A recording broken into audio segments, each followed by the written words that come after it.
Alright, boys, welcome back to episode 2. I'm excited to I'm excited to get into this one, honestly. I hope that you guys will learn something from this.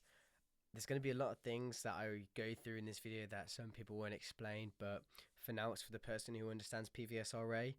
Like I mentioned in the other one, if there's anything anybody needed to know or need me to dive on, I will respond to absolutely everything in the comments. Or you can join my Discord down below and ask me questions and I can explain everything that you guys struggle on. So, without further ado, let's get into it.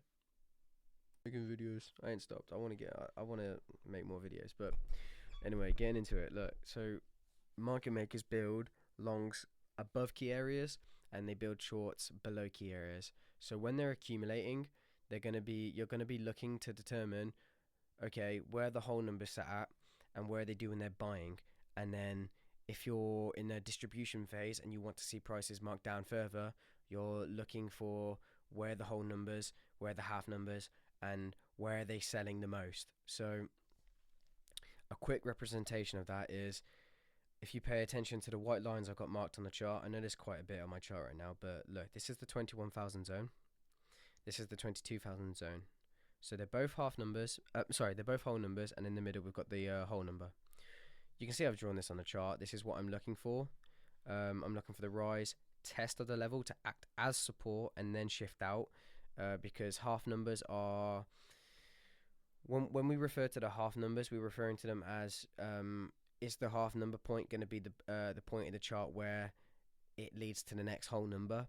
And then whole numbers, we determine, okay, are they building or are they accumulating or are they starting to distribute? So are they selling? So as you can see here in this box here, it's clear to say at this point that they weren't favouring higher prices at the key 21,500 zone, the half number, which you could consider a whole number because it is at 500. But if you're going from one range to the next, so 22,000 to 21,000, the half number in that range is the 500 zone, right? You can see at this point that was clear resistance. It would be, at this point, they were opening shorts, whilst at the same time they were hitting these highs, the retail trader was in the belief that price was going to be going higher, right? So what happens? What was the outcome of that? Price then dropped, retraced, continued, and then they broke below the key whole number. At this point, they reversed aggressively. I just want to pull your attention to something. I did this a second ago. A completely different example where I said, this is a stopping volume candle. This would kind of be your, if you know about candlestick patterns and stuff and whatnot, this would be your morning star pattern, right? But basically, you see how this candle was a really aggressive push down. It was a huge spread. So obviously, okay, yeah, you can see this was the top of the candle. This was the bottom, 50% retracement, right? If I just delete that, that was a big candle.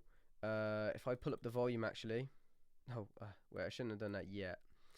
You see, so okay, I can explain this. You see how that was such a widespread candle that pushed price down aggressively, yet the same candles, the same volume in the candlestick appeared in this candlestick, but it didn't go anywhere. It wasn't that much of a widespread candlestick, which then aggressively led to the reversal of price. You see, if I mark it down here, see aggressive buying. Okay, that wasn't the one I want. You see aggressive buying, the reversal's coming into play. Price then rises, retrace, continues out. It was at that point there you could have played a long play on the reversal. That was Friday the 21st of May. That's one thing I do to like determine if they're bulls or bears. Where's the most volume appearing in the chart? That's kind of why I just brought that up. I know that I know that's a bit that was a lot right there actually to understand. But when you're seeing a lot of volume or the most volume appearing at the lows, but there's no follow through, it's kind of gearing up for the reversal. That's why I brought up the stopping volume candle there, which obviously you see that widespread bearish candlestick coming in. The next candle was obviously a small body, a huge wick, and then obviously led to the reversal. The most volume was appearing at the lows. At that point they were bears. They were bulls. They were doing heavy accumulation right there, and then they shifted out. I could explain that. I'm not going to for now. I want to dive into one more concept, and then I'll end this, because it is quite a lot actually. Anyway, whole and half numbers. I'll make this one simple. So you can see here the 21,000 zone was a very clear point of resistance. They did some buying that led to the reversal. What do you have? W formation. What also do you see? I know this is kind of going over my system now. You don't really have to see this. I mean, you can bring your system into this, where if you see a fair value gaps, fucking whatever you use, intermediate highs, lows, sweeps, whatever, I don't fucking know. You see your structure, you see them red vectors attempting lower prices now, but they're not going lower. Your higher high, higher low, whatever. Green vector shifts out the zone. You'll retrace. At that point, between this half number and this whole number, you're looking for the 50% retracement of the zone. They come in, just wick it, they shift out, right?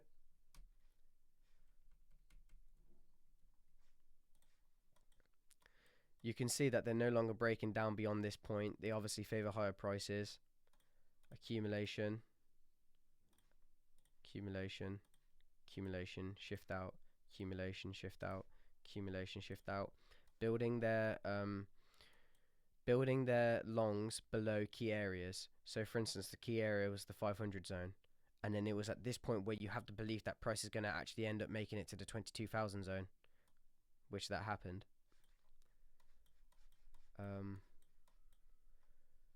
Let's do one more, just one more to go over this. I don't know if this is even going to send. Look, 17,000 on Nasdaq. Actually, this is where they went to it. So let's go from here. 16.5, and then let's go 16. At this point, we just come from the pandemic, really. Prices were expanding quite aggressively. We come up above a key area. At this point in the time, if we didn't have this, if we just go to the replay, actually, you see this was the high. This was the all-time high. We're looking for price to trade back into that, but you can see that the whole number here was acting as resistance.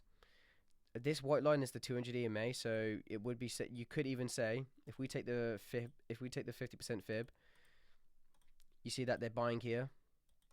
They might test that low one more time. They're holding the 200 EMA support. You could run a probe long. That's a short. You could run a long from this point. Are they going to come back up to the all-time high, or are we going to wait? Are we going to wait for more information to see what's going to happen? I'm just going to delete this off my chart real quick, because that's actually becoming a lot of noise. Let's see what happens. They come back down, test it. They do more accumulation, like I said, and then what happens? They shift out. They come to the all-time high. So, alright, okay, I'm just going to stop it there, because I ended up swearing again, and I've got a real problem with that, and I need to cut that out if I'm going to start uploading videos on YouTube. So, that's that, boys. Thank you guys for watching. Obviously, I know I went into a lot of different things there that were probably a lot of people probably didn't understand. But like I said, I'm down to make videos explaining absolutely everything. And if there's comments, if you put comments down below, or if you join the Discord and shoot me a message, I'll happily answer. So take care, guys. On to the next.